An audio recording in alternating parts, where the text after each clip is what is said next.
Buenos días, hermanos. Muchas bendiciones en esta mañana a cada uno de ustedes. Que Dios les bendiga. Qué bueno estar aquí en la casa de nuestro Señor, alabar, cantarle que grande es Él, ¿cierto? Que es santo también.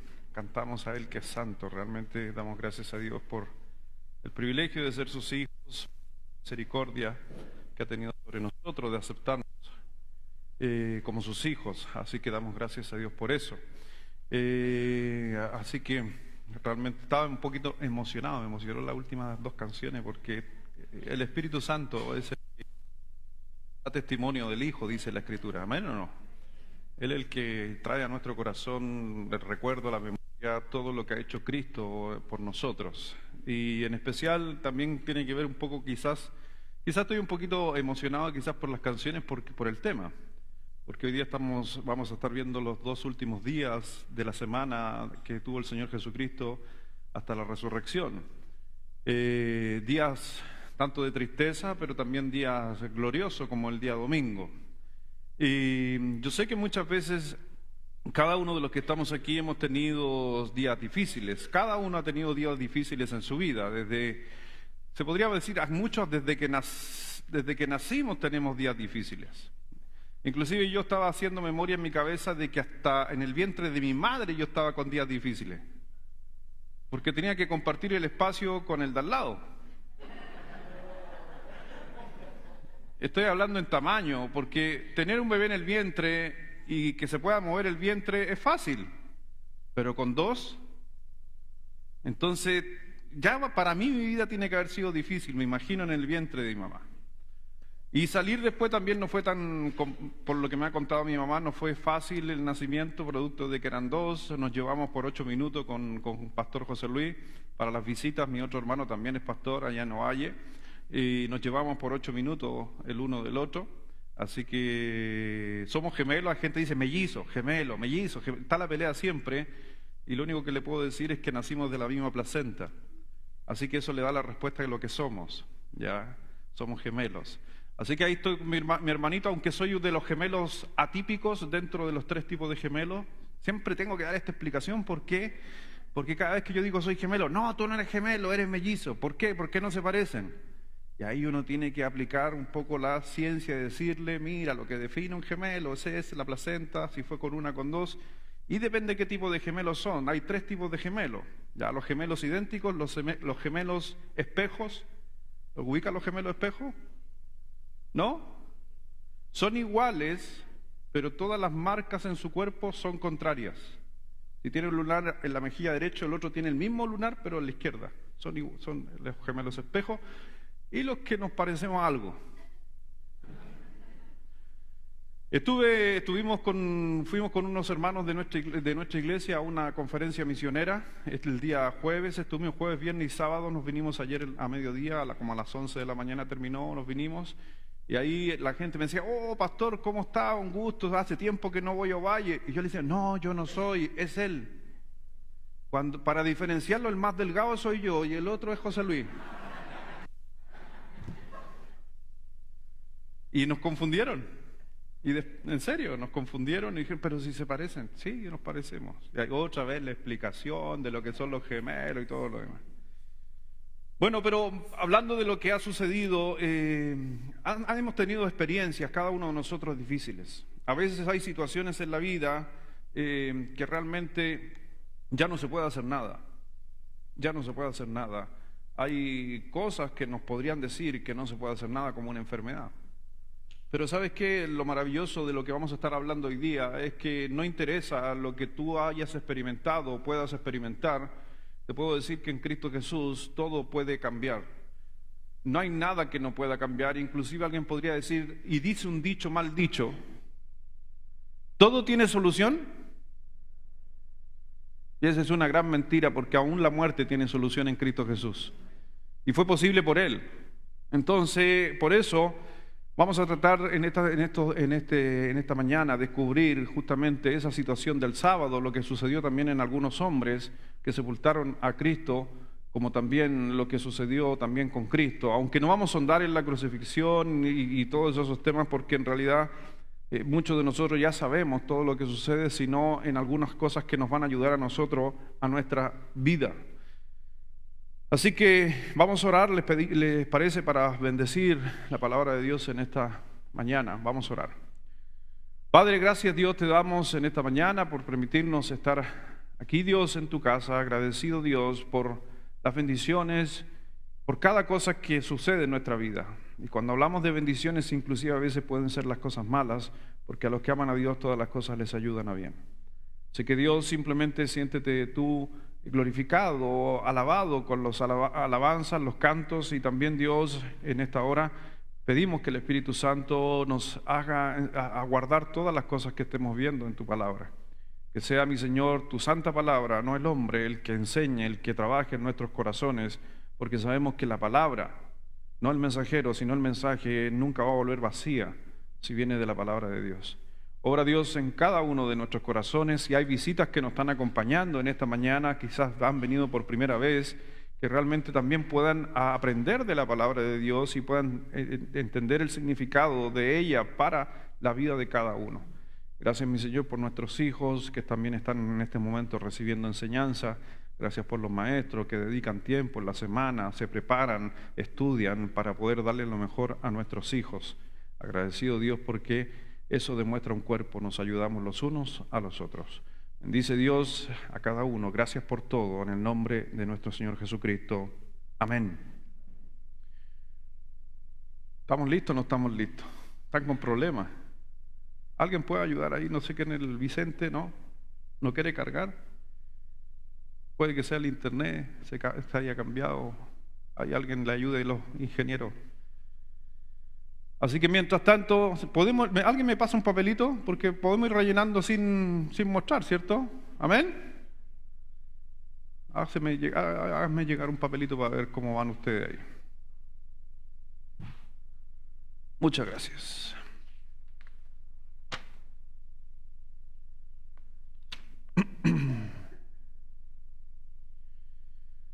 Así que vamos a ver en este capítulo, vamos justamente, nos ayuda a descubrir qué ocurrió aquel sábado de Semana Santa, el día de la sepultura de Jesús. Vamos a partir con el día sábado, y ahí en el primer espacio que aparece para ustedes es el día sábado. En principio se nos recuerda que el día sábado comenzó. ¿A qué hora comienza el día sábado según el calendario judío o según el horario judío? ¿Cuándo comienza el sábado? ¿A qué hora? A las 18 horas del día viernes. ¿Ya? ¿Ahí sí? Ok. Del día viernes comienza justamente el día sábado. Ya, el día de la sepultura de Jesús comenzó a las 18 horas del día viernes, ya, por la tradición judía, es decir, el sábado comenzó con la sepultura de Jesús. Por eso cuando hay algunos que de repente tratan de decir, no, Jesús es mentira que resucitó tal día porque no me cuadran las noches, los días, y es porque se olvidan de ese dato, que el día sábado comenzó a las 6. ¿Cuántos días tenía que estar Jesús en la tumba que dice la Escritura? ¿3 qué? 3 días y 3 noches. Entonces, si el Señor lo hubieran sepultado el día sábado, ¿cuántas noches habrían? 2. Entonces tenemos problema. Pero si nosotros vamos, si usted se da cuenta, empieza a suceder esto, aunque todavía hay teológicamente algunos conflictos y en realidad es independiente, aunque el Señor dice que era necesario que el hombre estuviera como estuvo Jonás en el vientre del pez, así estará el Hijo del Hombre. El Señor con Jonás, ¿se acuerda de Jonás? Que estuvo dentro del vientre de un pez, estuvo 3 días y 3 noches. Está simbolizando al Señor Jesucristo, que estaba sepultado y después salió. Por eso cuando dice 3 días y 3 noches Jonás, así será el Hijo del Hombre, entonces la profecía dice que Cristo tenía que estar en la sepultura 3 noches. Entonces por ahí hay algunos conflictos que podrían, con el tema de fechas, pero en realidad no nos queremos meter ahí, solamente que cuándo murió, cuándo lo sepultaron, también se mezcla un poquito la tradición judía, así que tranquilo, no cambia en nada la historia. Ya, no cambia nada en la historia, aunque sabemos justamente que todos los discípulos se congregaron el día domingo para hacer memoria de la resurrección de Cristo. Así que, por si acaso, pero comienza el día sábado a las 18 horas del viernes, ya según la tradición judía.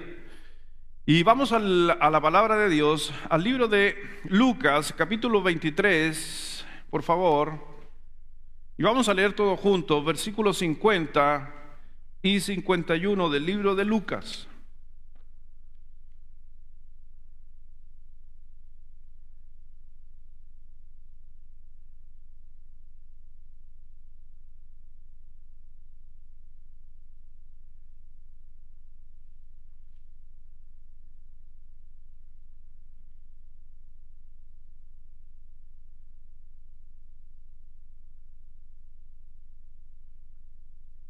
Todos juntos, 50 y 51, a la 1, a las 2 y a las 3.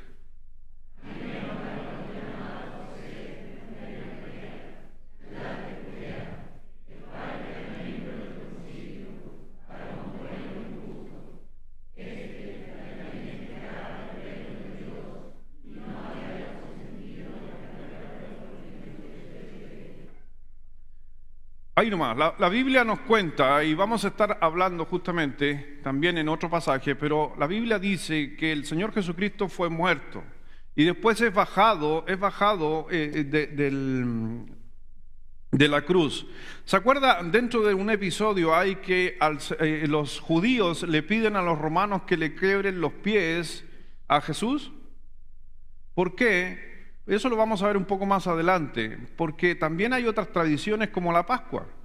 Y dentro de la tradición de la Pascua no podía haber ningún hombre colgado, y lo vamos a ver en el libro de Deuteronomio, el día sábado, el día del Sabbat. Entonces, al quebrarle las piernas a Jesús, iban a tratar de que falleciera mucho antes, pero no fue necesario. Porque el Señor también sabía todo lo que es la tradición, el Señor sabía, entonces el Señor también entregó su Espíritu, dice la Escritura, pero para que se cumpliesen las Escrituras. Así que sucede que ese día murió, lo bajan, más o menos dice la Biblia que lo bajaron alrededor de las 3 de la tarde. Es cuando el Señor Jesucristo muere, a las 3 de la tarde. Pero antes de sepultarlo, tenían que hacer justamente todo el ropaje mortuorio, las especies, las cosas que tenían que echarle, todos los aceites y todas las cosas que tenían que poner sobre el cuerpo para después sepultarlo. Y ahí es donde justamente sucedió más o menos como ha pasado. Tiene que haber sido para que se cumpliesen las Escrituras, pasado a las 6 de la tarde, cuando el Señor Jesucristo lo sepultan. No lo pudieron haber sepultado antes de las 6 de la tarde, si no tendríamos un problema realmente de cumplimiento de profecía. Así que fue después de la tarde, pero ¿quiénes fueron los que nos sepultaron también y qué llegó? Y lo vamos a ver, y dice versículo 57 de Mateo 27, cuando llegó la noche, vino un hombre rico de Arimatea llamado José, que también había sido discípulo de Jesús. Si usted se da cuenta, la noche para el pueblo judío, ¿a qué hora comienza? A las 6 de la tarde. ¿Cuándo llegó? De noche. Entonces no pueden haber sepultado ni José de Arimatea haber agarrado a Jesucristo, sino que llegó de noche, en la tarde, después de las 6 de la tarde. Y vemos justamente que José de Arimateas, miembro noble del concilio, que también esperaba el reino de Dios, vino y entró osadamente a Pilato y pidió el cuerpo de Jesús. Si ustedes se dan cuenta en esta historia, él era alguien importante, lo vamos a estar viendo, y se menciona de él, era alguien muy importante, pero también hay varias cosas que están sucediendo. No se olvide que esa semana, ¿qué se estaba celebrando?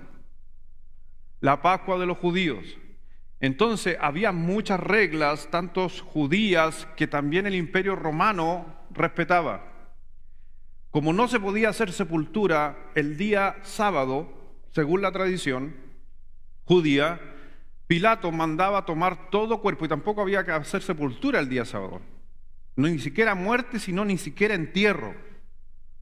Entonces lo comúnmente que sucedía y lo que estaba sucediendo es que si Jesús moría en la cruz, ¿qué iba a suceder? Que Pilato simplemente iba a ordenar a su gente que lo pescaran, porque los muertos por si acaso, los muertos en crucifixión no eran sepultados. Si todo esto el Señor realmente es maravilloso, a pesar de que estamos enfrentando una muerte, pero Dios se encargó de todo. Toda persona que moría crucificada era llevada afuera de las ciudades a una fosa común, se echaba a una fosa común con todos los que habían ejecutado. Ojo que no eran los únicos ejecutados durante el tiempo. Había muchas crucifixiones. Para nuestra mente hay 3 crucificados porque es lo que menciona la Biblia. Posiblemente deberían haber habido más crucifixiones dentro del juicio. Pescaban a todos los muertos, los echaban a una fosa común y le encendían fuego. Porque el que era muerto en la cruz, obviamente tenía el desprecio. Y el desprecio también hacia ellos era justamente no darle una sepultura común y corriente, sino que incinerarlos. ¿Por qué entonces José de Arimatea, miembro del concilio, a dónde fue a hablar? A Pilato. Y le pide el cuerpo, porque si no le pide el cuerpo, ¿qué hubiera hecho Pilato? Hubiera quemado al Señor Jesucristo. Pero vemos hombres aquí actuando durante ese tiempo. En Juan capítulo 19, versículo 38, después de todo esto, José de Arimatea, que era discípulo de Jesús, pero secretamente por miedo de los judíos, rogó a Pilato que le permitiese llevarse el cuerpo de Jesús. Y Pilato se lo concedió, entonces vino y se llevó el cuerpo del Señor. Así que vemos justamente que hubieron hombres que participaron en la sepultura del Señor Jesucristo. Pero antes, ya no vamos a hacer la pregunta, pero adelantándome, ¿y dónde están los apóstoles?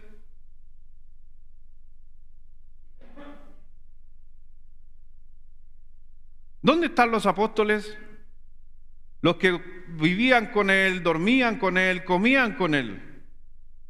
¿Dónde están? Están muertos de miedo, escondidos. Pero aquí encontramos a 2 hombres que eran seguidores de Cristo, pero no tenían la cercanía al Señor Jesucristo, y vemos justamente que estos hombres, uno de ellos es José de Arimatea, de la ciudad de Judea. Y por si acaso, de Arimatea era una zona de Judea. En los tiempos bíblicos no hay menciones de apellidos, entonces siempre se considera el apellido, nosotros tendemos a mirarlo como que cuando se dice María Magdalena. Ah, mira, a Magdalena es un apellido. No, Magdala era un lugar, un pueblo. Entonces María de Magdala. Entonces se le terminó llamando María Magdalena, porque era de Judas Iscariote. No es el apellido, es el pueblo Iscariote. Judas, se le saca el de, pero es de Iscariote. Entonces muchos nombres que ustedes van a encontrar en la Biblia a veces no confundan como que fuera el apellido, sino que simplemente es el lugar. José de, no es el apellido. Arimatea era un lugar, solo que así se menciona en la Escritura, pero era de la ciudad de Judea. También era un hombre rico. Tenía poder, tenía capacidad de poder acercarse al cuerpo de Jesús. Era un varón bueno y justo.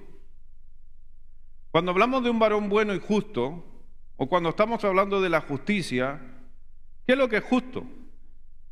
Y ahí muchas veces, yo sé que muchos creyentes van a decir, no hay justo ni aún. Estamos totalmente de acuerdo. No hay nadie que cumpla la justicia de Dios. Pero cuando usted a veces en su Biblia lee, por ejemplo, un varón lleno de justicia, un varón justo, lo que está diciendo el texto en su origen con la palabra justo, justicia, lo que está diciendo es que es una persona que cumple los mandatos de Dios. La persona que vive y cumple los conceptos de Dios en la Biblia es un varón justo, ¿ya? Ahora algunos dicen, pero pastor, ¿es salvo? Sí, pues porque cumple los principios de Dios en la Escritura. Si la Escritura dice que hay que recibir a Cristo para ser salvo y uno lo cumple, entonces pasa a ser alguien justo. Justo o justicia viene justamente del término de estar aplicando la palabra. Entonces este era un varón que vivía conforme a las Escrituras. Pero aún así este varón va a contradecir algunas cosas de la Escritura. Porque vamos a ver más adelante que no se podía tocar muerto después de las 6 de la tarde. ¿Y él qué fue y hizo? Entonces, ante los judíos era más o menos justo, pero ante los ojos de Dios es justo. Era miembro y nombre del concilio. Ustedes sabían que el pueblo judío tuvo tal poder que el reino de Herodes, el reino romano, el imperio romano, le cedió al concilio judío, el famoso Sanedrín.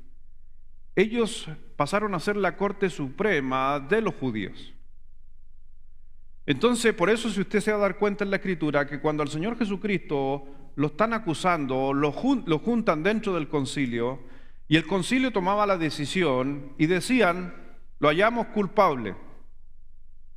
Con esa culpabilidad pescaban el informe y se lo llevaban al imperio romano. Y el imperio romano decía, ¿ustedes acordaron eso? Ok, ejecutemos.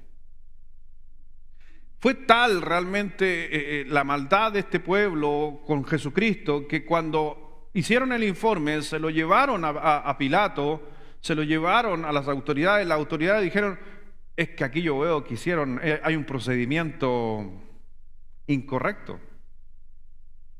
Pero aún así vemos cómo Satanás está en el corazón del hombre y hace que justamente lo hallen culpable. Eso es lo que está sucediendo, y él era un hombre del concilio y tiene que haber estado ese día ahí, pero también era un discípulo de Jesús, pero secretamente. Era un discípulo de Jesús, pero secretamente. Andaba y seguía a Jesús, pero como dice la Escritura, vino de noche, donde nadie lo veía. Mire lo que dice Juan capítulo 19, del 39 al 40, le hagamos todos juntos, porque aquí aparece otro personaje, a la 1, a las 2 y a las 3.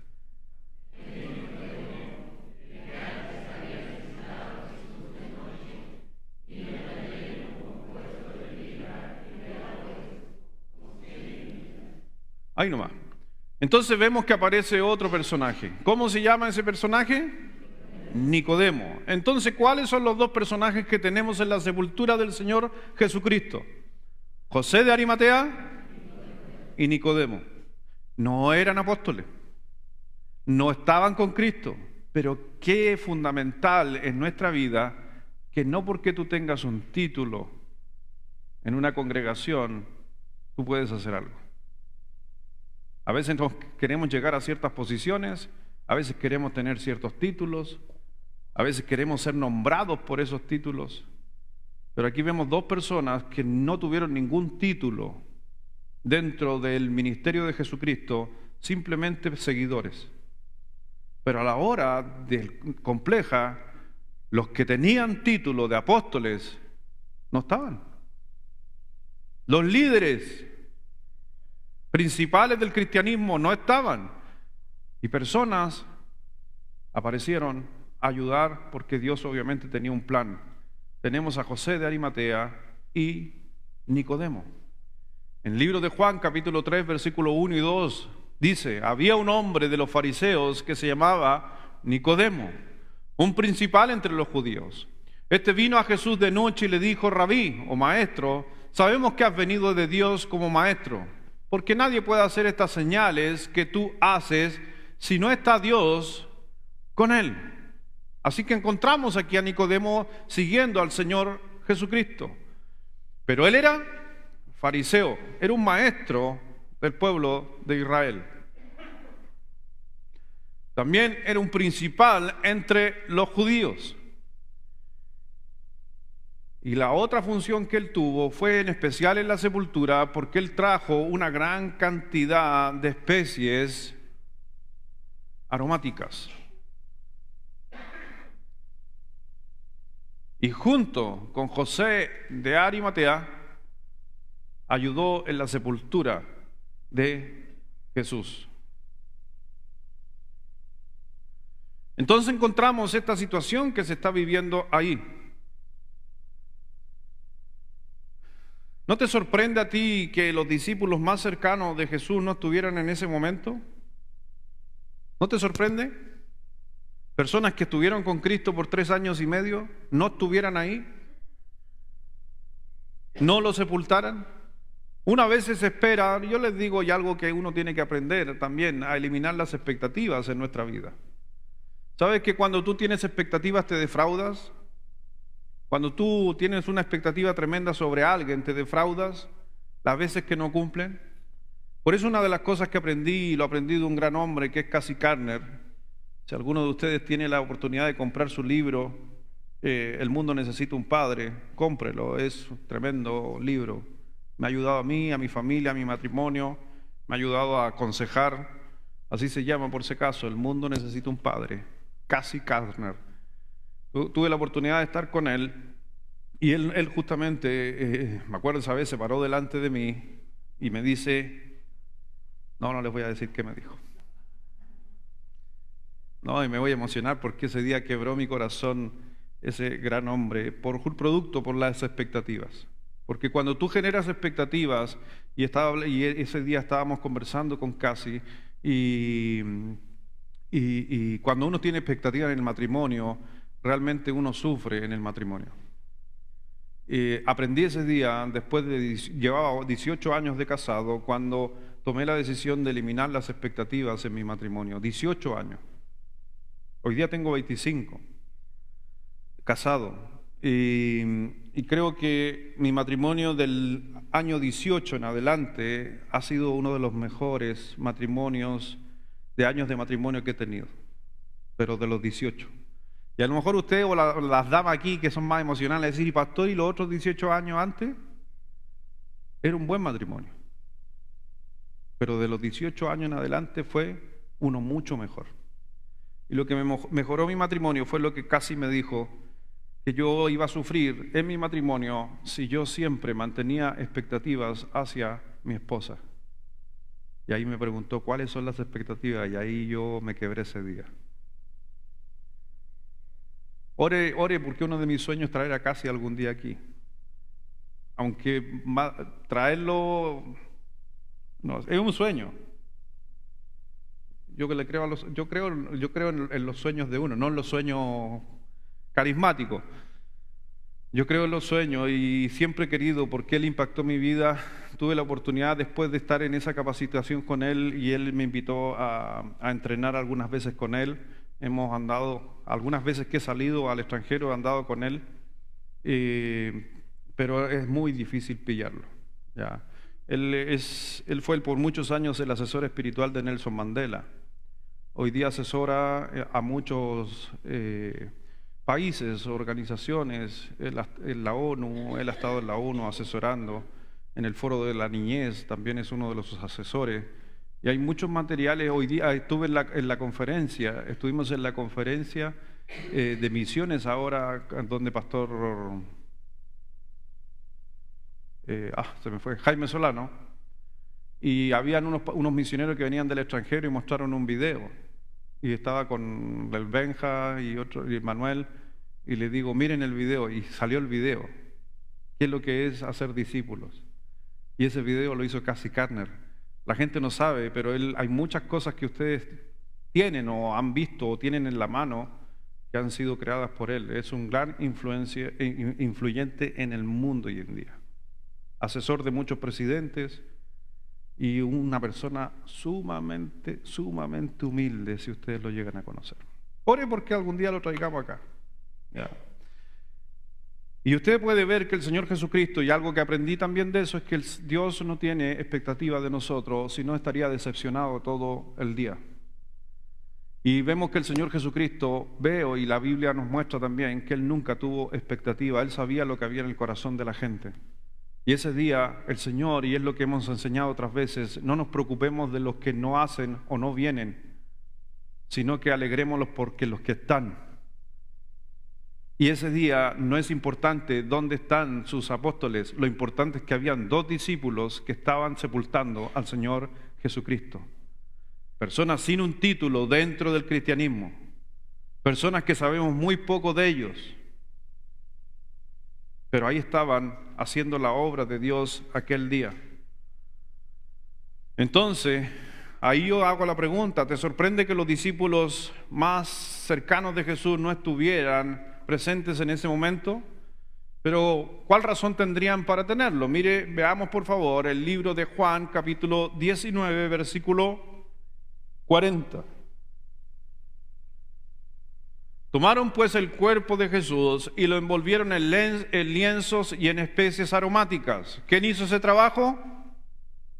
José de Arimatea y Nicodemo. Pero ¿qué dice? Según es costumbre sepultar entre los judíos. Se estaban cumpliendo ciertas tradiciones. El Señor Jesucristo tenía que también, en cierta manera, seguir la tradición. Cristo no vino, cuando vino a romper las tradiciones, vino a cumplir muchas de esas tradiciones, ¿ya? Porque hay 2 cosas que usted cuando lea la Biblia, y en especial esté mirando al pueblo judío, tiene que mirar 2 cosas. Lo que dice la ley y lo que dice la ley de las tradiciones. 2 libros, ¿ya? 2 libros. 2 libros, un libro de la ley y un libro de tradiciones, ¿ya? Y el Señor Jesucristo, por ejemplo, hizo mención a algunos pasajes de esas tradiciones versus lo que dice la Escritura. El Señor dijo por ahí, les voy a poner un ejemplo, el Señor Jesucristo, si hubiera estado en contra de las tradiciones judías en aquel tiempo, hubiera hablado en contra de ellas, pero en realidad la ocupó media a favor. Cuando dijo, y estaba hablando, dijo, cuando alguno de vosotros va a visitar a su padre, o sea, estoy parafraseando la historia, cuando alguno de vosotros un padre va a visitar a su hijo y el hijo dice, Corbán, sobre todo esto, eso no está en ninguna parte en la ley, pero sí está en las tradiciones judías. ¿Y qué es lo que es Corbán? Es decir, que esto, por ejemplo, si yo digo Corbán el agua, es que el agua yo la ofrezco a Dios y el único que puede tener acceso a esta agua fue el que dijo Corbán. Entonces, se la ofrezco a Dios, pero el único que puede tomar es el que dijo Corbán sobre el agua. ¿Me entiende? ¿Me doy a entender? ¿Sí? ¿Qué les criticó Cristo? Que venían los papás de visita, así como mi papá y mi mamá, por ejemplo, van a la casa y yo estoy haciendo un asadito ahí y justo ustedes van llegando y ustedes, ¡ay, qué rico! Yo digo, Corbán.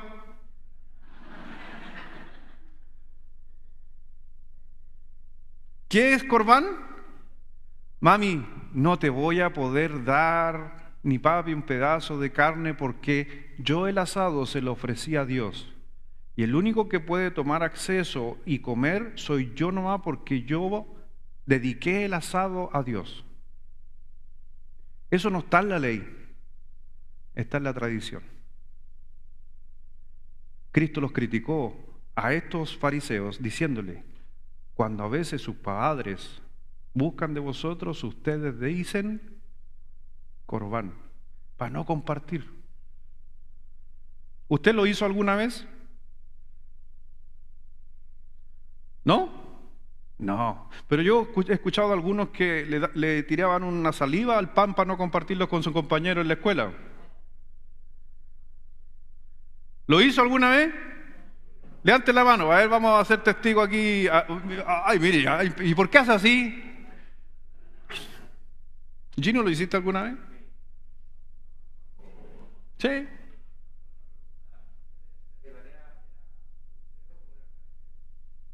José de Arimatea, fariseo. Los saduceos por lo regular no fueron seguidores del Señor Jesucristo. ¿Saben por qué? Porque ellos no creían en la resurrección. ya, en su gran mayoría. Versículo 31. Entonces los judíos, por cuanto era la preparación de la Pascua, era la semana, a fin de que los cuerpos no quedasen en la cruz en el día de reposo, pues aquel día de reposo era de gran solemnidad, rogaron a Pilato que, ¿qué dice? Le quebrasen las piernas y fuesen quitados de allí. Ninguno, no podía haber nadie colgado por la tradición judía, no romana, judía. Y le rogaban a Pilato, al Señor Jesucristo no lo hicieron, pero posiblemente los hicieron con otros presos que estaban en aquel lugar. La otra vez leía un libro por si acaso y hacía un gráfico del libro que leía del lugar de la sepultura, que a propósito que también hay un tema tradicional dentro de lo que nosotros tenemos. Cuando usted va a Israel, si alguna vez visita Israel, lo van a llevar al Monte Calvario. Tengo un pastor bautista, un gran amigo, un pastor que él es pastor en Israel. Él allá hace misiones, está trabajando espectacular el pastor, muy, muy buena persona. Y hablábamos nosotros la otra vez que nos cruzamos en los Estados Unidos y me decía, pastor, ¿cuándo va a ir a Israel? Yo le dije, hoy un sueño, algún día voy a ir a Israel. Me dijo, cómprese los pasajes y se viene para acá nomás y se queda conmigo. Ya le dije yo, algún día vamos a cobrar la palabra y ir para allá. Y él me dice lo siguiente, pero cuando venga, yo lo voy a llevar a los lugares de verdad, no a los que hacen los tours. Porque los que hacen los tours no son los lugares reales. Porque los judíos esconden los verdaderos lugares de donde estuvo el Mesías. Ya, pastor. Y conversando con esto en todo esto, ¿qué día se estaba celebrando la Pascua? ¿Cierto? Según la tradición, ¿dónde está el Monte Calvario o el Gólgota? En el centro de la ciudad. Cuando a ti te llevan hoy día, te llevan al centro de la ciudad. Pero por la tradición, siempre la sepultura, según la tradición judía, ¿dónde era? Afuera de la ciudad. Ese es un dato, ¿ya? Y si alguno fue y sacó foto, lo siento. Pero ¿qué ley del Antiguo Testamento estaba en juego? Porque había que cumplir la ley, había que cumplir. Sabemos que José de Arimatea y los otros más no estaban siguiendo esas tradiciones, pero ojo que también para en este caso los apóstoles, a pesar de que estaban siguiendo la ley de Cristo, no se olviden que algunos de ellos, como Pedro, todavía tenían una lucha interna entre la ley judía y la ley cristiana. Sabemos lo que sucede después más adelante en el libro de Hechos, donde él todavía quiere imponer algunas prácticas judías sobre los cristianos. Y se arma un conflicto y se hace un concilio para resolver este tema, ahí en el libro de Hechos, capítulo 15, si no me equivoco, donde se soluciona este conflicto. Entonces, también, ¿por qué no estaban los apóstoles ahí? Porque los apóstoles también tenían ellos, en cierta manera, una mezcla entre creer en Cristo, pero también de seguir la tradición judía. Pero José de Arimatea, y vemos también a Nicodemo que se saltan esto. Mire lo que nos dice en el libro de Deuteronomio, capítulo 21, versículo 23. Dice, no dejaréis que su cuerpo pase la noche sobre el madero. Sin falta lo enterrarás. ¿Cuándo? Ahora entiende por qué querían quebrar las piernas, no solo a Jesús, a todos. Porque maldito por Dios es el colgado, y no contaminarás tu tierra que Jehová tu Dios te da. Y ahí no alcanzó a verse la otra parte. ¿Por verdad? Ustedes lo están leyendo ahí. Si alguno hubiere cometido algún crimen digno de muerte, o lo hiciere morir, y lo colgaréis en un madero, están al revés los pasajes por si acaso, no lo dejen colgado, y es lo que estaba diciendo, lo que está sucediendo. Algo que estaba en Deuteronomio se está cumpliendo el día de la muerte de Cristo. Y no deben dejar, en el mismo día que lo crucifiquen o lo cuelgan en el madero, no puede quedar ahí, hay que bajarlo. Y más encima era la Pascua, aquel día. Entonces, lo que mandaba que no se dejara el cadáver ya ustedes tienen el espacio ahí, que no se dejara el cadáver del ajusticiado toda la noche sobre el madero, sino que se enterrara el mismo día.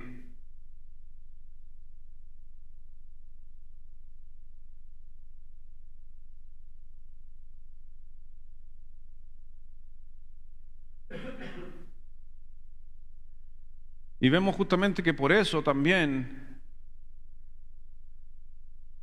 los protocolos que habían en aquel tiempo, ¿Pilato conocía los protocolos judíos? ¿Qué cree usted? ¿Sí o no? Sí, porque le habían cedido a ellos la jurisprudencia de algunos casos.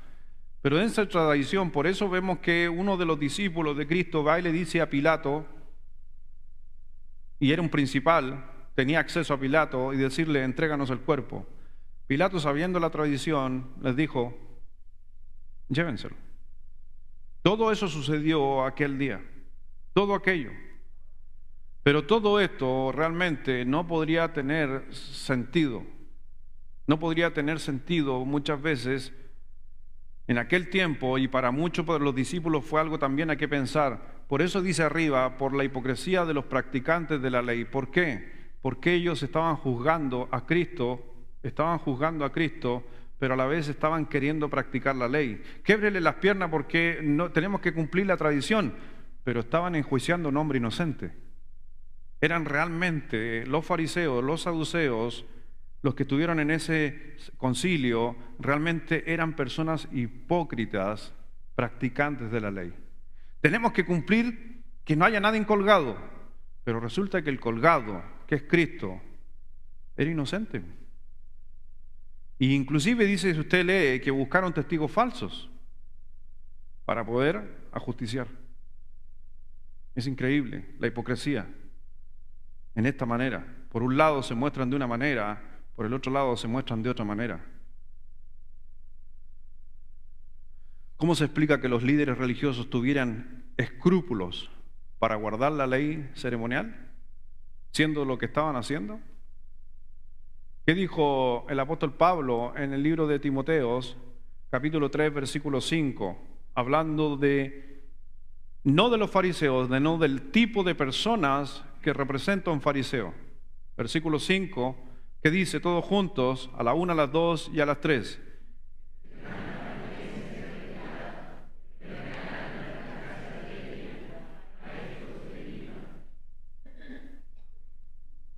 El apóstol Pablo sabía que esto después, tarde o temprano, igual iba a suceder, y el Señor nos llama en aquel momento a evitarlos. Así que vemos todo lo que está sucediendo aquel día en la muerte del Señor Jesucristo.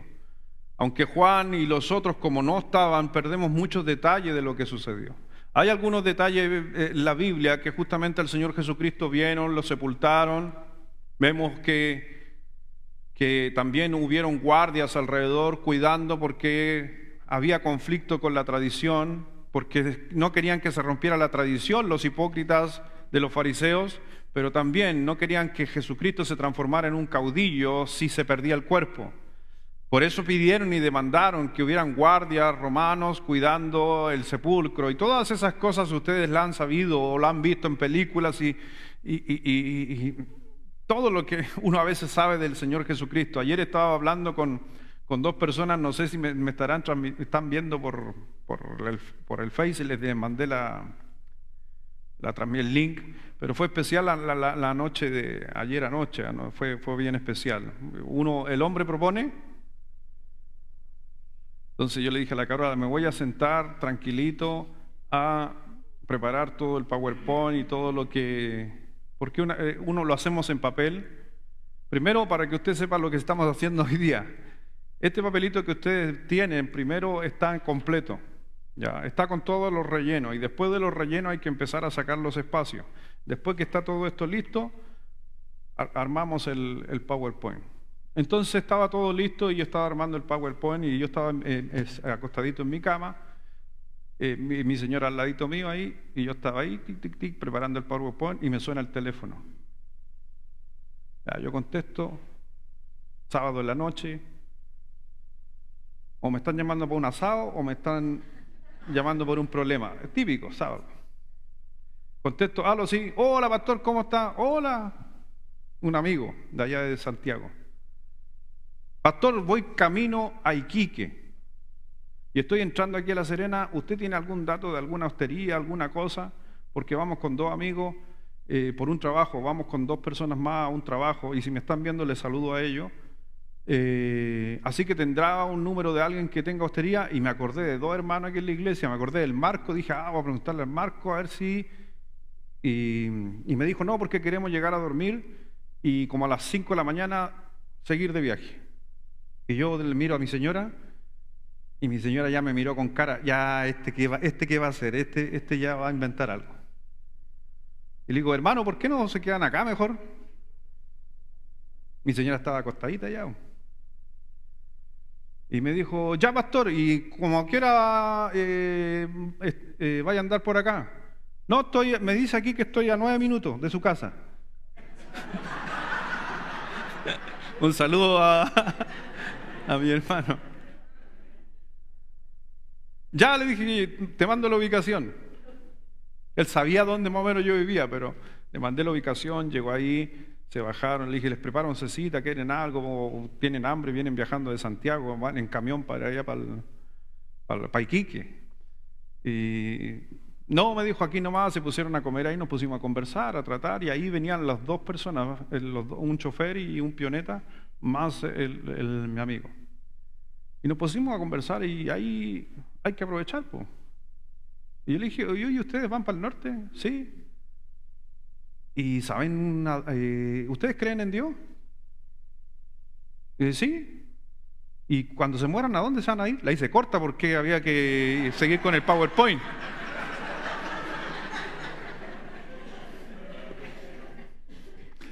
Hay que hacer el PowerPoint. Hay que terminar el PowerPoint. Y nos pusimos a conversar y se nos hizo como hasta las 12:30 de la noche. Y conversando, los dos recibieron a Cristo anoche. Así que realmente hablábamos con el jefe de ellos, que andaba, que es mi amigo. Y yo le decía, iban a ver un negocio para allá. Yo le dije, por lo menos ya el negocio está... Con eso ya date por pagado, date por bendecido.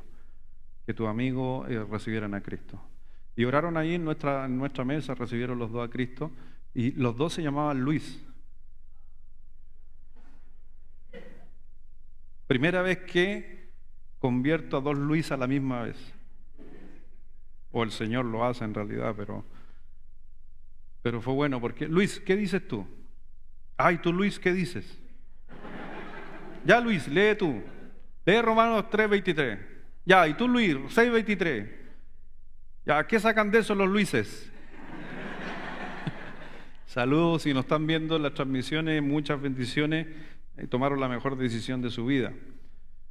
Y doy gracias porque también, a pesar de que uno está estudiando, preparando y leyendo, es increíble cómo el Señor también, en cierta manera, casi todo lo que sucedió en la semana del Señor Jesucristo fue con ese objetivo.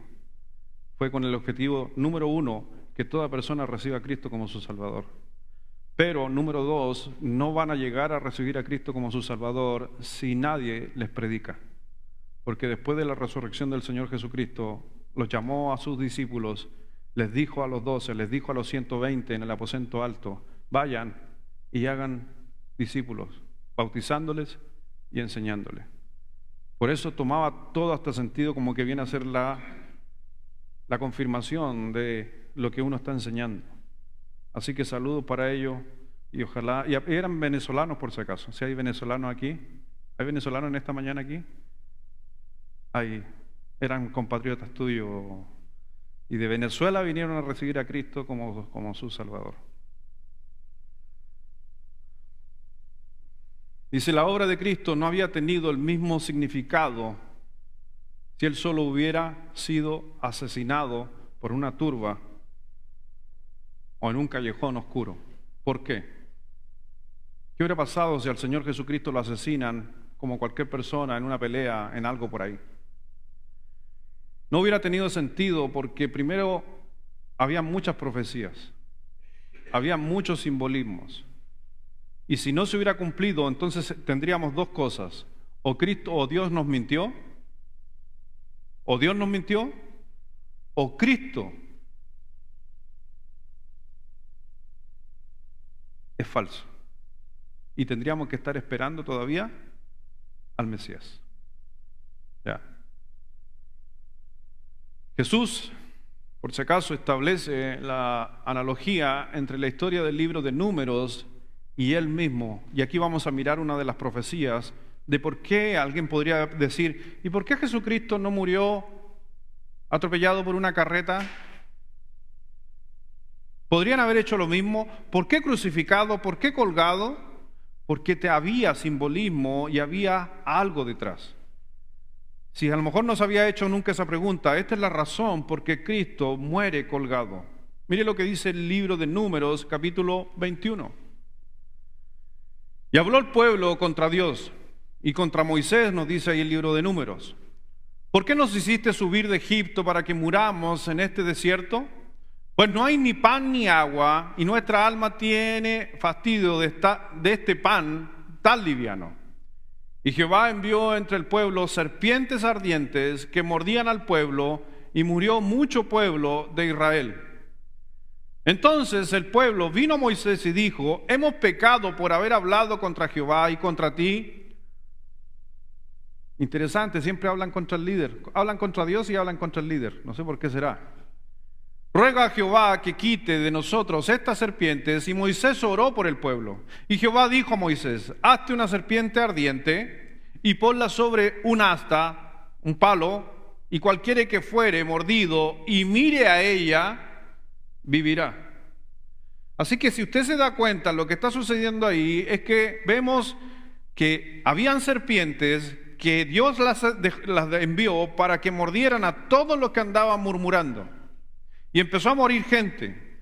El pueblo de Dios se arrepiente y dice, sí, hemos pecado. ¿Cómo podemos entonces librarnos? Y ahí Dios le da la instrucción a Moisés que construya una serpiente y la cuelgue sobre un madero. ¿Ya está usted pensando entonces qué está simbolizando? ¿Ya? ¿Y qué dice? Versículo 9. Y Moisés hizo una serpiente de bronce y la puso sobre un asta, y cuando alguna serpiente mordía a alguno, miraba a la serpiente de bronce y vivía. Así que la forma de sanar de esa gente que era mordida por una serpiente era mirando la serpiente. Y uno va a decir, ¿pero qué tiene que ver el libro de Números 21 con lo que nos está diciendo el Señor? ¿Ya? ¿Qué tiene que ver eso? Porque los israelitas tenían que fijar su mirada sobre la serpiente. Todo el que miraba a la serpiente vivía en aquel tiempo, nos dice la Escritura. Pero miren lo que nos dice Juan, capítulo 3, versículo 14. Ese se los dejo a ustedes. A la 1, a las 2 y a las 3.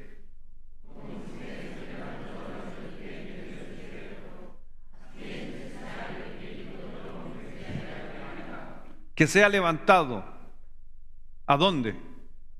En la cruz. Y como Moisés, entonces usted tiene que pensar, cuando dice Juan, y cómo Moisés levantó la serpiente, entonces dice, si Dios nos dejó el modelo de salvar mirando a la serpiente, era una tipología de lo que el Señor Jesucristo iba a vivir, iba a morir, que al Señor Jesucristo lo iban a levantar, tal cual como esa serpiente en el desierto. Pero la gente, ¿cómo podía vivir? ¿Cómo la gente alcanzaría la vida eterna? Los que fijaron su mirada en Jesús vivirán tanto espiritual como eternamente.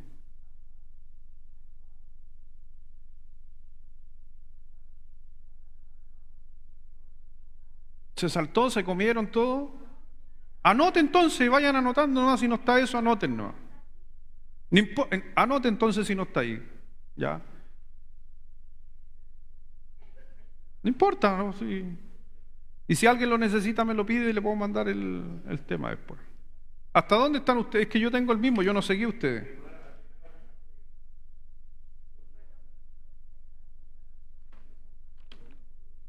Ok. Llegaron hasta Timoteo 3:5. Ya, ok. Les quedamos debiendo la otra parte. Pero por esa se cobra, extra. Anoten los pasajes abajito solamente y la explicación. Tomen nota de lo que acabo de decir. Era para darle la explicación de por qué el Señor Jesucristo estaba en la cruz.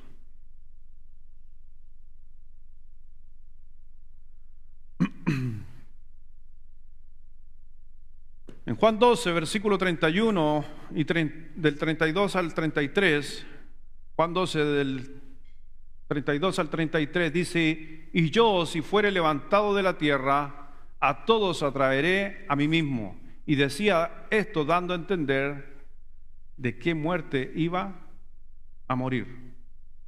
Si yo fuera crucificado. Era la forma como tenía que morir Cristo. Cuando hay gente me ha preguntado, ¿por qué Cristo murió crucificado? Porque Dios, desde lo que sucedió con números, desde la serpiente, lo dejó en un futuro como ejemplo de lo que iba a suceder. Que a propósito, en aquel tiempo era la muerte que escogía el Imperio Romano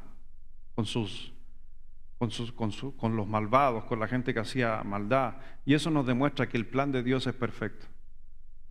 Porque si hubiera venido Cristo en el tiempo de los babilonios no crucificaban. No se hubiera cumplido. Todo tiene un porqué. Por eso el Mesías demostró justamente el cumplimiento de las profecías en aquel tiempo. Jesús predijo que sería levantado en una cruz, como el texto que leíamos hace un momento. Ahora sí entran a la hojita. Ahora sí. Volvemos a la hojita. Domingo, el día de la resurrección de Jesús. La resurrección de Jesús fue y sigue siendo única, porque Él volvió a la vida para no morir jamás. ¿Ya? Y vemos ahí, vamos a ver 3 hechos que se destacan en torno a aquel día domingo, en la resurrección de Jesús. La primera, los 3 hechos. Número 1, la resurrección de Jesús. Y volviendo del sepulcro, dieron nuevas de todas estas cosas a los 11 y a todos los demás. Eran María Magdalena y Juana y María, madre de Jacobo, y los demás con ellas, quienes dijeron estas cosas a los apóstoles. Mas a ellos le parecían locura las palabras de ellas, y no las creían. Pero levantándose Pedro corrió al sepulcro, y cuando miró dentro, vio los lienzos solos, y se fue a casa maravillándose de lo que había sucedido. Entonces encontramos el primer relato ahí en la palabra de Dios, en Lucas, justamente de la resurrección del Señor Jesucristo. Pregunta: ¿quién movió la piedra del sepulcro?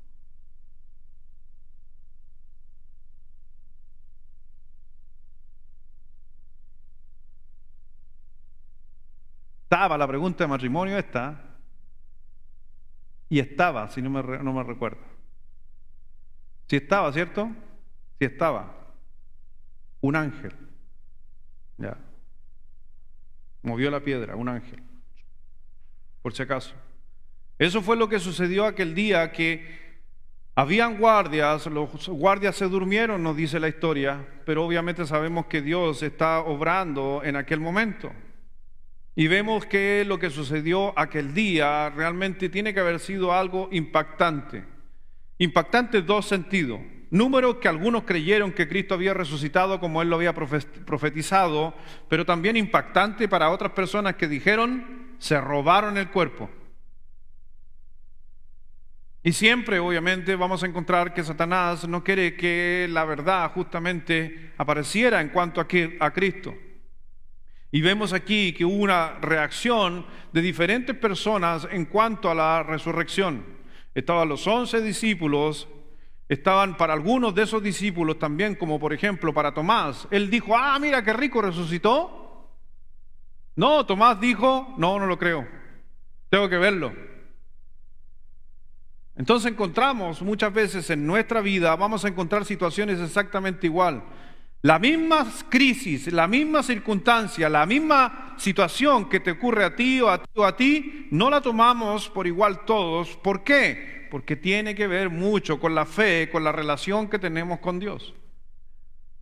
Por eso la Escritura también nos dice, ojo, que la única forma de hacer crecer nuestro carácter, nuestra personalidad en cuanto a Cristo Jesús, en cuanto a las cosas de Dios, es a través de las tribulaciones. ¿Usted quiere ser más maduro? ¿Quiere ser más maduro? Entonces, tiene que pedir más pruebas. Pídalas.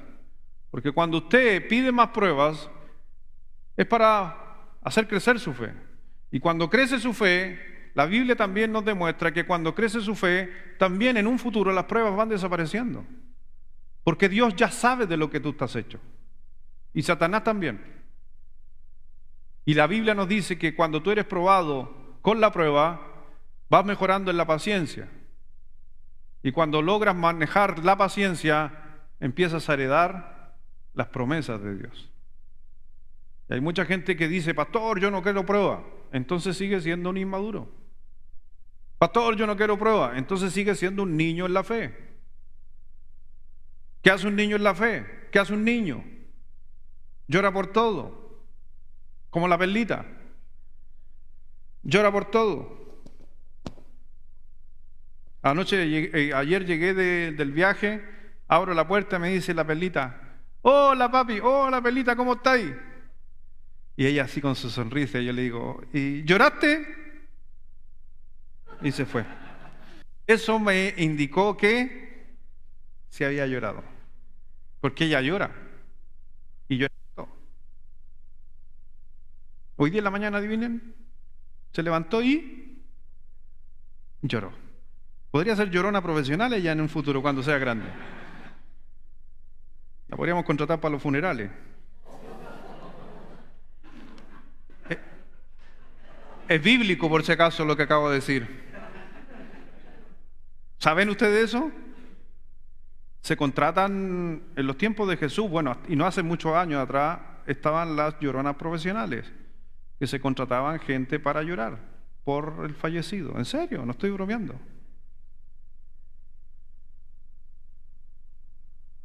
¿Alguno quiere el número? ¿Una agencia? Podríamos ser una agencia de lloronas.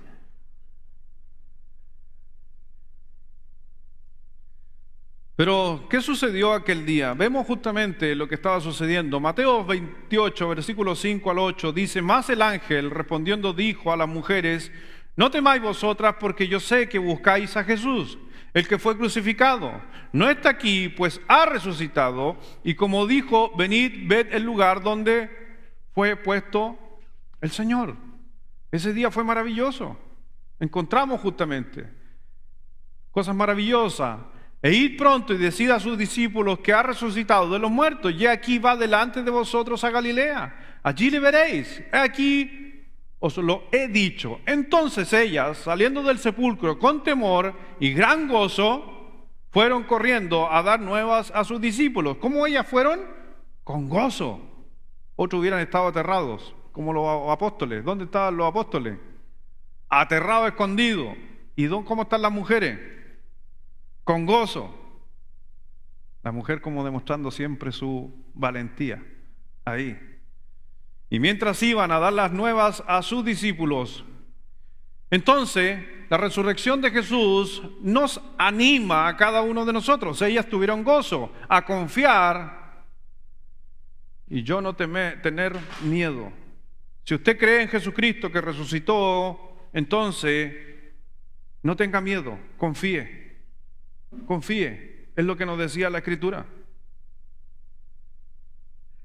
Cuando en el versículo 5 el ángel les dice, no tengan miedo, sé que ustedes buscan a Jesús, el que fue crucificado. Él no está aquí, pero les dijo algo, no tengan miedo, confíen. Cuando miramos la resurrección de Jesucristo, pase lo que esté pasando en tu vida, confía, confía. Ahí está. En el versículo 6, La resurrección del Señor de Jesús nos anima a creer, a no dudar. ¿Qué les dijo en el versículo 6? Ha resucitado, tal como dijo. Vengan a ver el lugar. No dudes más. Cree. A compartir, a no acallar. Vayan y digan. A congregarnos. Ya no dejar, por si acaso, ahí de comprometernos. Nos anima.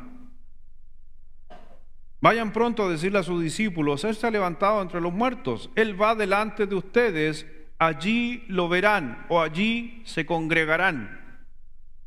Dios nos llama a eso en la resurrección,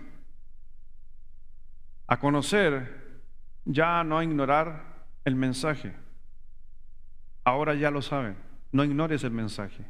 Ya sabes que Cristo murió y resucitó. Y vemos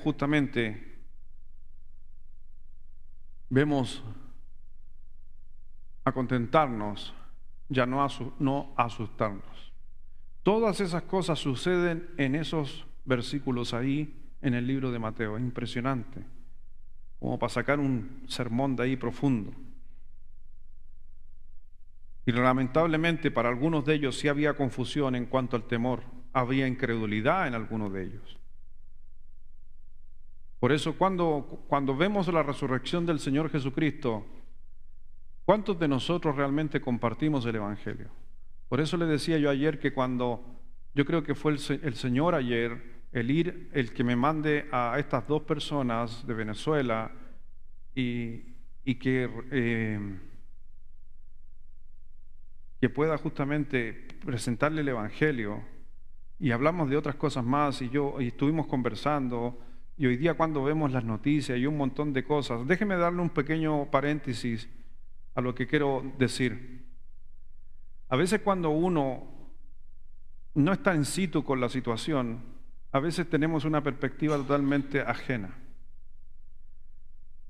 Y yo les pregunto a estos dos Luises, ¿y ustedes cuándo llegaron a Chile? Y me dijo, no, hace un tiempo atrás.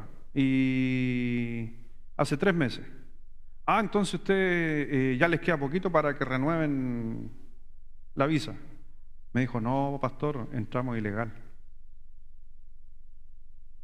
Y ahí cuando tú te enfrentas a situaciones como esa,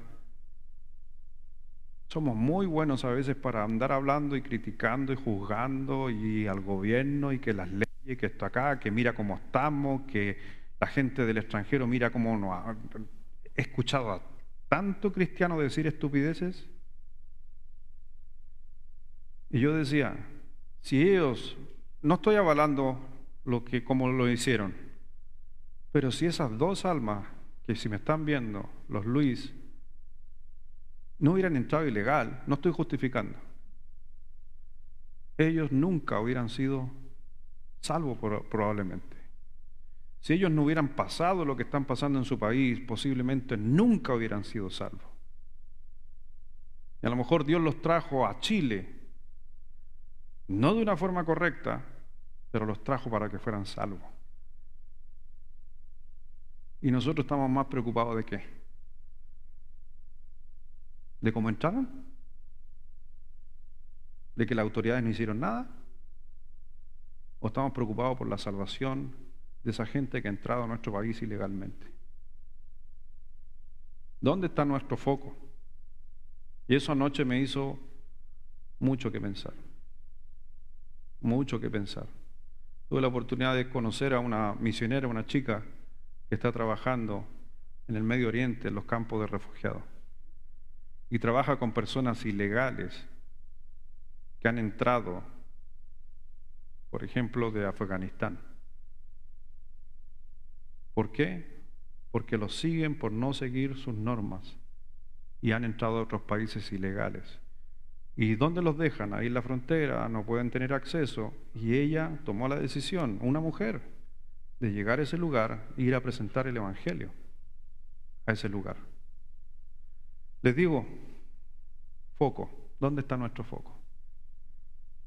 Así que Quizás cuando piense usted en alguien que llegó a nuestro país como hoy día es noticia, quizás piense en esto que estoy comentando.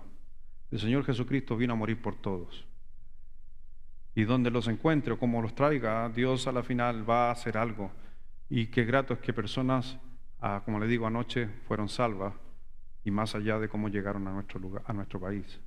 Hoy día, sin darse cuenta, cierro con broche de oro la frase, ellos por fin lograron tener la verdadera ciudadanía. ¿Por qué? ¿De dónde somos ciudadanos? En la tierra somos, pero nuestra verdadera ciudadanía está en los cielos.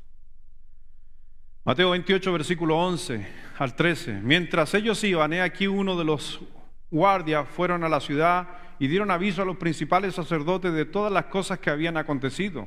Y reunidos con los ancianos y habido consejo, dieron mucho dinero a los soldados, nuevamente, los que estaban cuidando que Jesucristo no estuviera colgado porque se iba a romper la ley. Están dando dinero, diciendo: decid vosotros, sus discípulos vinieron de noche y lo hurtaron, estando nosotros dormidos. Entonces encontramos lamentablemente lo que está sucediendo ahí, pero a la final el Señor Jesucristo aquel día se está obviamente enseñoreando sobre la muerte, sobre las situaciones. Pero ahí en el libro de Primera de Corintios, capítulo 15, del 14 al 19, y por favor léalo fuerte para que despierten los que están durmiendo. Versículo 14, de ahora en adelante, ahora ya.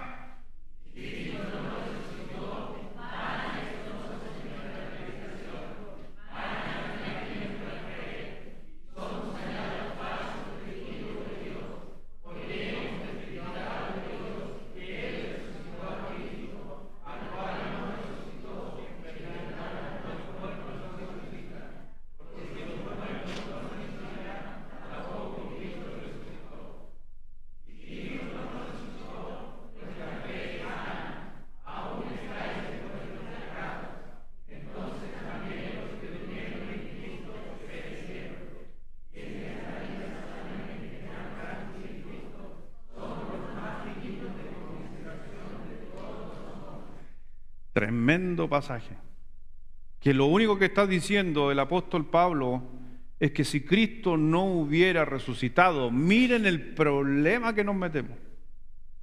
Miren el problema que nos metemos. ¿Qué dijo el apóstol Pablo en lo que acabamos de leer? Lo primero, que la predicación sería absurda. No tiene sentido lo que yo estoy haciendo aquí si Cristo no hubiera resucitado. La fe en Cristo sería inútil, nos dice el versículo 14. Los testigos y los predicadores de la resurrección serían mentirosos. Nadie sería redimido del pecado, o perdonado, o cubierto, o limpiado. Todos los creyentes que ya creerían estarían perdidos.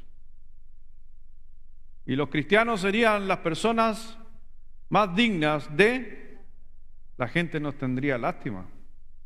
Pobrecito ellos, mira, creyeron en algo que no era verdad. Aunque hay gente con ese pensamiento. Pero tenemos bastante evidencia de que Cristo resucitó. Tenemos bastante evidencia, inclusive histórica. Hay mucha gente que yo no entiendo, mucha gente a veces, inclusive no estoy hablando del pensante.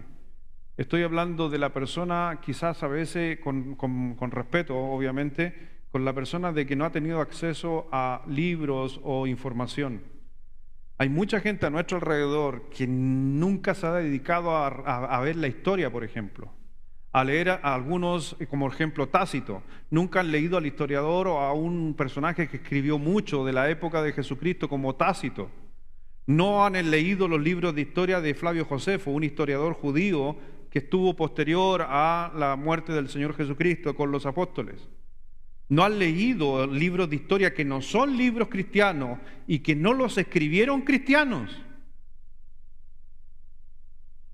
Pero sí tienden a decir, no, si eso es mentira, no, si eso no existe. Tenemos tanta evidencia tanta evidencia, ¿por qué entonces todo el mundo, gran parte del mundo, cree en Jesucristo?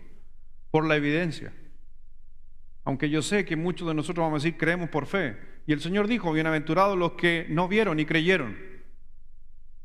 Pero aún así, y lo prediqué hace un tiempo atrás, nuestra fe no es una fe ciega, sino es una fe comprobable. Y mi fe lo creo y lo compruebo. No lo compruebo y creo, lo creo y lo compruebo. Y cuando usted tenga acceso a alguno de esos libros o pueda estar estudiando, y le recomiendo si alguno quiere, mientras va a tomar un helado allá atrás, cuando va allá atrás a sentarse y se está comiendo un completo o unas sopaipillas con pebre, hay una biblioteca ahí. Y usted puede ir, por ejemplo, sacar el libro Flavio Josefo, libro de historia. Sáquelo, está en la biblioteca y léalo, po. Sí, claro, que no caiga mayonesa ahí al libro, pero léanlo, porque está para eso, para que la gente se pueda interiorizar y saber que hay suficiente información para hablarnos del Señor Jesucristo. Si estuviéramos en otra iglesia, ¡oh, el Espíritu Santo! No, ya, pero estamos en una bautista, así que concéntrense. Anda buscando a Manuel, que es el que le da comida, le da pan. Allá va Manuel.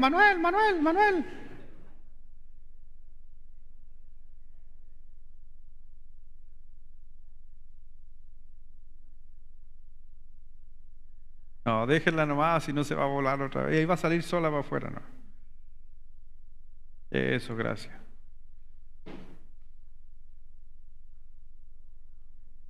No vaya a llegar a la casa y le diga a sus familiares, oh, nos visitó el Espíritu Santo. No, es una paloma, por si acaso. Ya.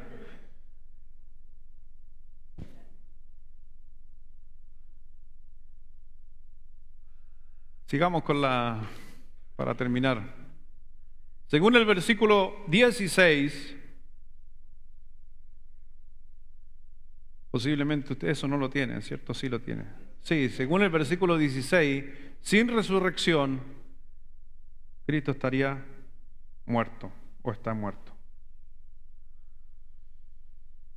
Y los tres hechos, el tercer hecho, la misión de los discípulos, que es la gran comisión, en el libro de Mateo capítulo 28, versículo 16. Pero los 11 discípulos se fueron a Galilea, al monte donde Jesús le había ordenado, y cuando le vieron, le adoraron. Pero algunos, y estuvieron 3 años y medio con él, y Jesús se acercó y les habló diciendo, toda potestad me es dada en el cielo y en la tierra. Por tanto, id y haced discípulos a todas las naciones, bautizándolos en el nombre del Padre, del Hijo y del Espíritu Santo, enseñándoles que guarden todas las cosas que os he mandado. He aquí yo estoy con vosotros todos los días hasta el fin del mundo. Amén. Entonces, cuando justamente encontramos eso, Él recibió una absoluta autoridad soberana, la cual es una prueba de su deidad. Le adoraron. Estuvieron ahí y miraron justamente que ese día Él recibió una absoluta autoridad. Él es Dios. Jesús es Dios, mi hermano. No se olvide de eso. Jesús es Dios. Y es una de las razones, por si acaso, es una de las razones por qué usted realmente es salvo. Porque Dios dijo que nosotros, para nuestra salvación, tenemos que reconocer que Jesucristo es el Señor. Romanos 10, versículo 9. El Señor es un nombre dado sobre todo nombre. Es obviamente el Señor Jesucristo, pero es Dios. También justamente encontramos que luego Jesús plantea un imperativo. El verbo imperativo tiene que ver con la letra D, que está dando una instrucción ahí, y donde les dice, por si acaso, que tienen que ir. Ahora déjeme decirle algo que a veces se confunde en la Gran Comisión. Yo sé que muchos hemos estudiado y hablado de la Gran Comisión, pero ¿de cuántas partes se compone la Gran Comisión? ¿3? ¿O 4?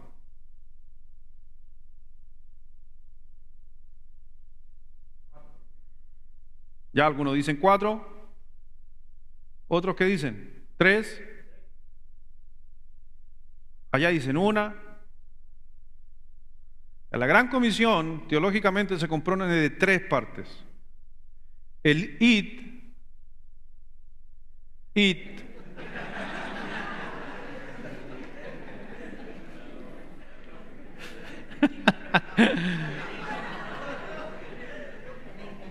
el encantador de paloma,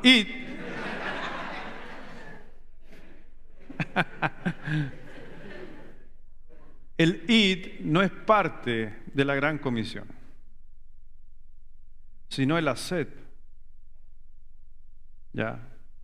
A veces hay una confusión teológica ahí, pero no, es el haced. Id y haced, ya. Id y haced discípulos es una parte. Cuando vemos justamente que el Señor dice, luego Jesús plantea en un imperativo, verbo imperativo de id y haced, obviamente le está transmitiendo a sus discípulos aquella orden, ya, aquella orden. Jesús desarrolla la estrategia o su estrategia.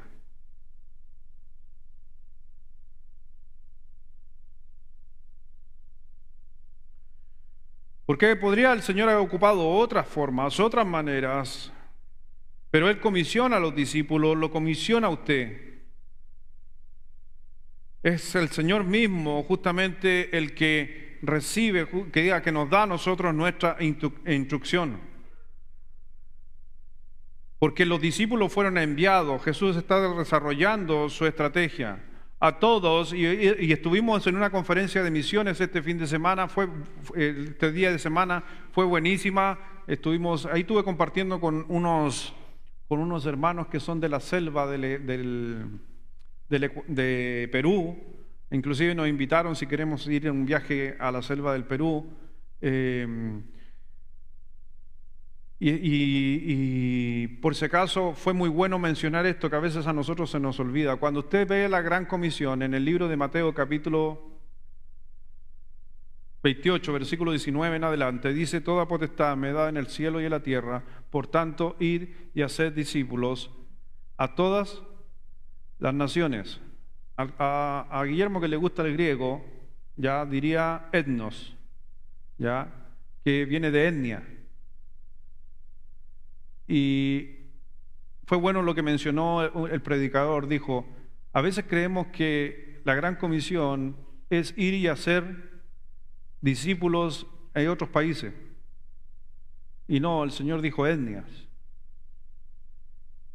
Y él decía y realmente fue interesante, que hay muchas iglesias, en cierta manera, que han olvidado la parte etnia y se han concentrado solo a ser discípulos en su ciudad, siendo que la Gran Comisión en nuestra mente tenemos que tener a todo el mundo, no a ciertos grupos. Fue bueno mencionar eso. Y decía una iglesia que no apoya, y bueno, ese es criterio de él, pero yo también lo vivo. Si hay congregaciones que no apoyan a etnos o etnias, está haciendo en parte la Gran Comisión. Y ahí es donde uno saca pecho. Yo me decía, ¿y nosotros? ¿La iglesia? ¿La iglesia apoya a etnias? ¿Viajamos a la selva? ¿Estamos con etnias? No con gente común, con etnias. Yo decía, sí, eso es importante recalcar. ¿Sabe cuál es el porcentaje? El porcentaje de dinero que se envía a las etnias para evangelizar. El capital de todos los ingresos a nivel mundial y lo que se manda a etnias, a indígenas, es el 1%.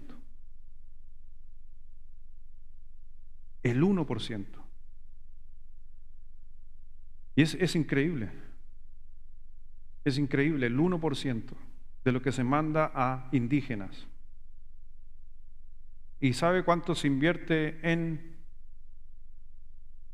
una ciudad o Estados Unidos? $2.000 millones versus 400 y tantos a nivel mundial de dólares, 400.000 y tantos de dólares en el mundo a etnias. A la final, ¿dónde está yendo más dinero?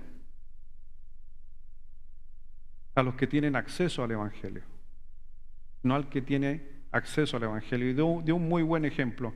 Si usted se encuentra, y él decía, ¿a quién nosotros apoyamos más? O si usted tuviera que apoyar más.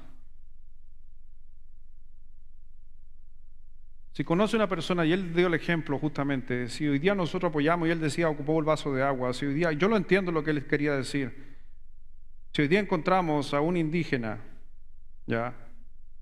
Encontramos a un indígena que viene caminando en el desierto y no ha tomado agua por 3 días, ¿ya? Pero tampoco tiene dinero para tomar agua, ni para comprar una botella. Pero también viene un europeo que también está 3 días sin tomar agua, pero ambos pueden llegar a un negocio, a un lugar. ¿Quién tiene acceso al agua?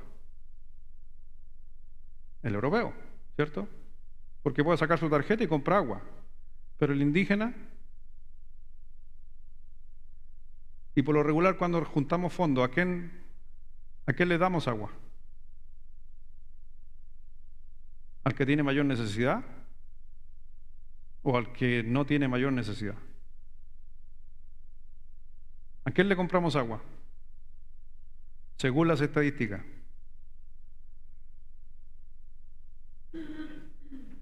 Al europeo que puede ir a un lugar y comprar una Biblia. Al chileno que puede ir a una iglesia y que le prediquen el Evangelio. Y estamos invirtiendo más fondos en personas que tienen acceso que personas que no tienen acceso. Fue interesante la exposición. Pero todo eso hizo el Señor la gran comisión. Él estableció una estrategia. 3 acciones nos señalan en el método para el programa mundial del cristianismo: hacer discípulos, bautizar y enseñar. Son las cosas que tenemos que hacer. Cuando nosotros discipulamos a alguien o cuando nosotros le hablamos del Evangelio, cuando tú lo llevas a Cristo es obviamente hacer discípulos. Cuando lo llevas al bautismo es una ordenanza dada por Dios y después viene la enseñanza, empezar a preparar. Hoy día muchas veces estamos centrados a media. Hoy día hay también, no estoy en contra de los grupos que evangelizan, pero ojo, la gran comisión se compone de 3 partes, no de una parte. Me gustaría mucho, ayer yo cumplí una parte solamente con los muchachos que estuvieron en mi casa. Yo hice discípulos. ¿Y es por qué? Porque en ese momento pasaron por acá, van camino a Iquique, quizás nunca más los voy a volver a ver, pero hice discípulos. Ahora yo debería tratar de conectarlos cuando vuelvan en Iquique o con Pastor David o en Santiago, cuando vuelvan con alguna congregación donde ellos puedan estar. ¿Para qué? Se bauticen y los discipulen. Pero tenemos que tratar de terminar la gran comisión. Como diría hoy día, hay muchos que le llaman a esto la gran omisión. Finalmente el Señor resucitado hizo una maravillosa promesa en el versículo 20, para que lo lea por si acaso. ¿Quiere ir ahí?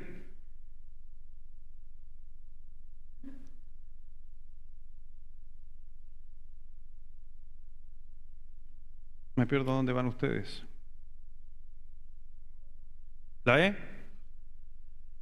Finalmente el Señor resucitado hizo una maravillosa promesa según Corintios. ¿Cuáles son las promesas? ¿Qué Dios ha prometido sobre nuestra vida?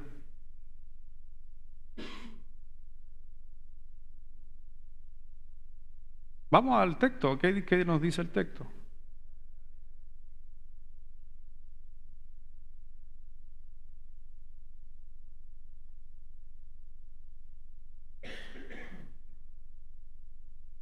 ¿Está conmigo aquí o no? ¿Amén?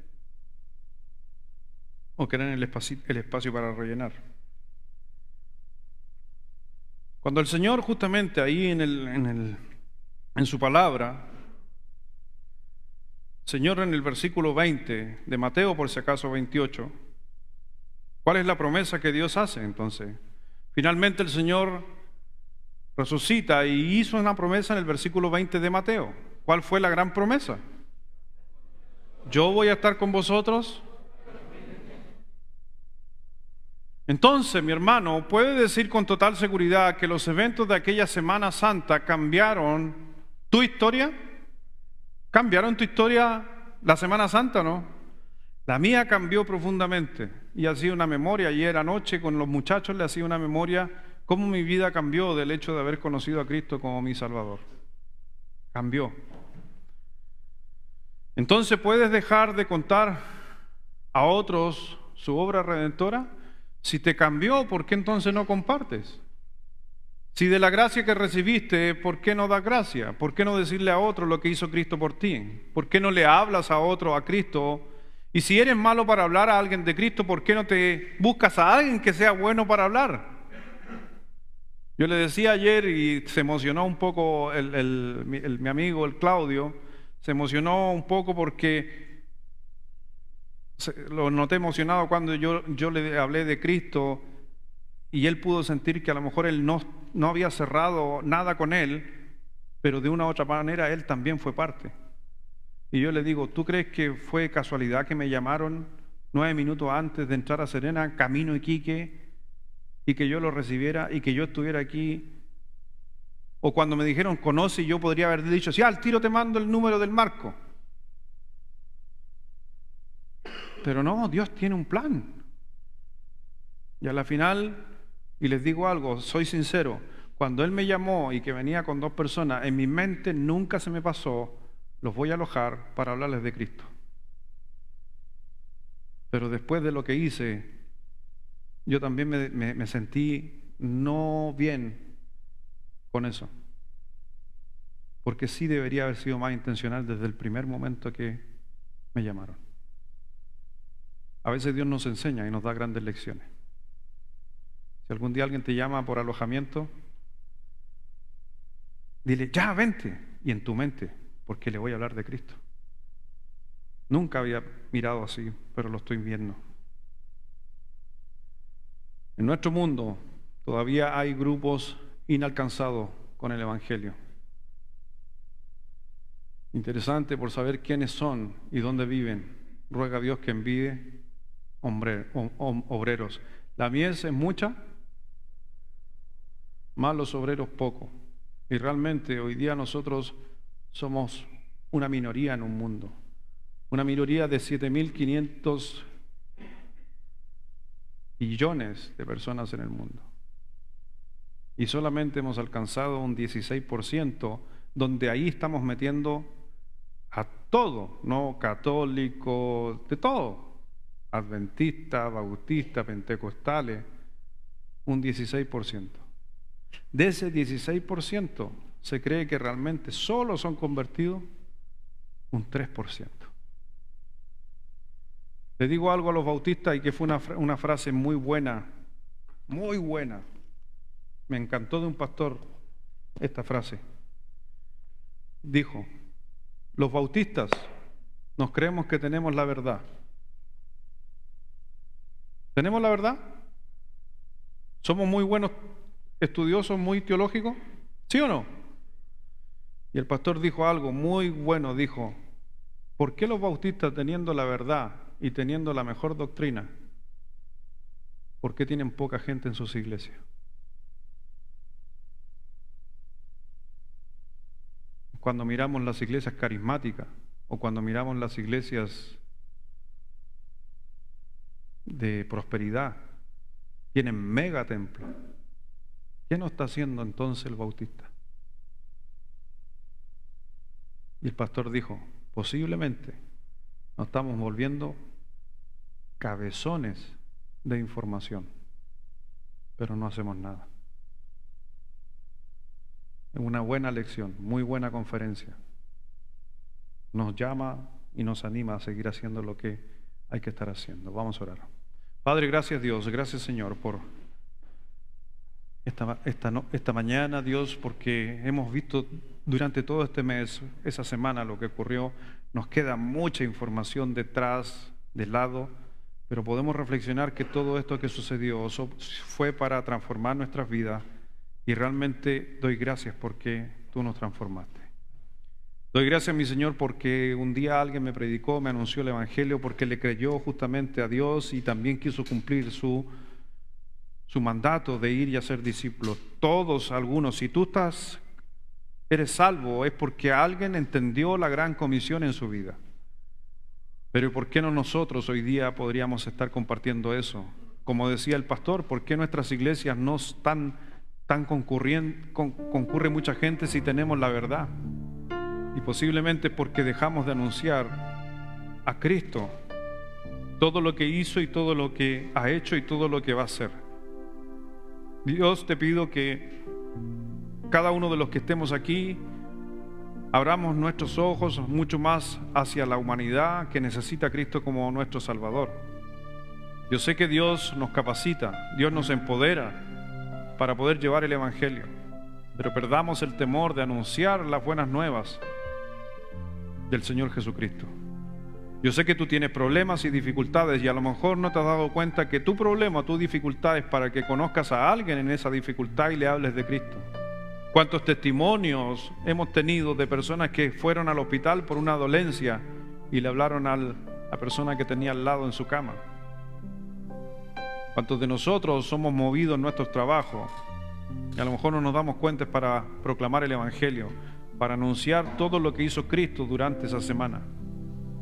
Dios, quita nuestro ego, quita nuestra mirada hacia adentro, que nuestra iglesia como tal también no sea una iglesia que solamente se ministra a sí misma, sino que tenga la visión de ministrar hacia afuera, de poder tocar el corazón. Damos gracias a Dios por los que los hermanos de aquí en la iglesia hacen, salen, evangelizan, vamos a misiones, vamos a la selva, porque creo que esta iglesia tiene un corazón misionero. Tenemos un misionero en Europa, lo apoyamos, oramos por él, tenemos un corazón misionero, pero creo que debemos hacer más, porque la muerte del Señor Jesucristo no tendría sentido si Él no hubiera resucitado. Pero damos gracias que Él resucitó. Así que, mi hermano, te animo, a pesar de todo lo que estés pasando, anímate, porque el poder que operó ese día en la tumba, que levantó al Señor Jesucristo, es el mismo poder el cual tú tienes en tu vida, en tu corazón, por el poder del Espíritu Santo. Porque con el poder del Espíritu Santo el Señor Jesucristo se levantó, y ese mismo poder está en vosotros. Dice el libro de Hechos, capítulo 1, versículo 8: y recibiréis poder cuando haya venido sobre vosotros el Espíritu Santo, y me seréis testigos. Me seréis testigos. Dios quiere que tú seas testigo. Gracias, mi Señor, bendice nuestras vidas. Hiciste todo por nosotros. Una semana difícil para ti hace 2000 años atrás, pero que un día como hoy, un domingo, te levantaste entre los muertos para rescatarnos. Gracias, mi Señor, bendice a cada uno y en especial anímanos, porque la resurrección de Jesucristo animó al pueblo de Dios, donde se convertían 3,000, 5,000, y la iglesia realmente crecía en número. Gracias, mi Señor. Necesitamos esos avivamientos que se vivieron en los tiempos antiguos. Los necesitamos aquí. Gracias, mi Señor, y rogamos que así siga tu evangelio y sobre todo esta iglesia se avive cada día más en compartir su evangelio. En el nombre de Jesús te damos las gracias. Amén.